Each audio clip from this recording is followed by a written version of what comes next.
રામ રામ, જય સીતારામ, જય માતાજી. હા તો મિત્રો, આજે છે 15મી ઓગસ્ટ સ્વતંત્ર દિવસ. તો બધા મિત્રોને સ્વતંત્ર દિવસની હાર્દિક શુભકામનાએ.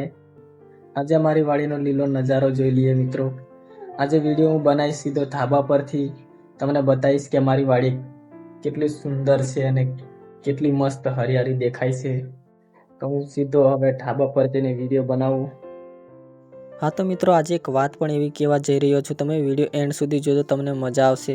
તો હા મિત્રો, અમે સીધા ધાબા પરનો વિડીયો આજે બનાવવાના છે અને અમારી વાડીનો લીલો નજારો બતાવવાના છે. તો ચલો મિત્રો, હવે સીધા ધાબા પર મળીએ. મિત્રો, હું ઉપર ચડી ગયો છું અને આ દેખાઈ રહી છે શેરડી. આગલા વિડીયોમાં હું એક વિડીયો અપલોડ કર્યો, તેમાં બતાવ્યું હતું હું શેરડીનું કામ કરું છું અને સુકાઈ ગયેલા પાંદા કાઢું છું. તો સુકાઈ ગયેલા કન્ટિન્યુ બધા પાંદા પણ કાઢી નાખ્યા છે અને તારે એકદમ લીલીછમ દેખાય છે. અને અમારી વાડીનો લીલો નજારો જોવો, કેટલો જોરદાર લાગે છે મિત્રો ઉપરથી.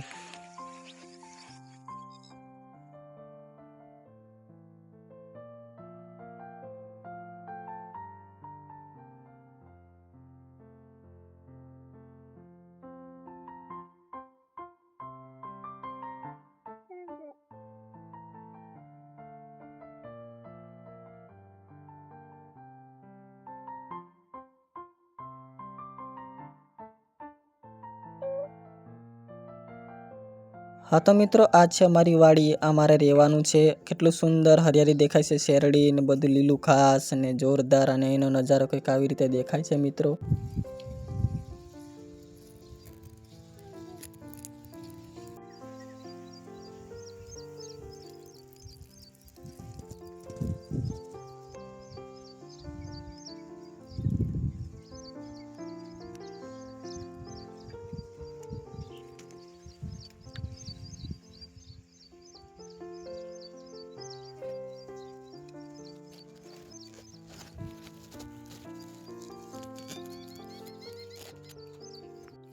કાંટાવાળા રીંગણ,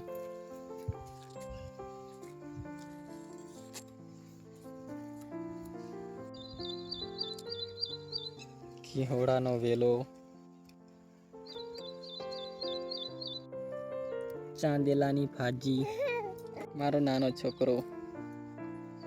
તો મિત્રો, આજે કેવી વાત કહેવા જઈ રહ્યો છું કે હા મિત્રો, હું 8 દિવસથી ડેલી વિડીયો અપલોડ કરું છું પણ યુઝ નથી આવતા. હા, પણ યુઝ આવે છે ખરા.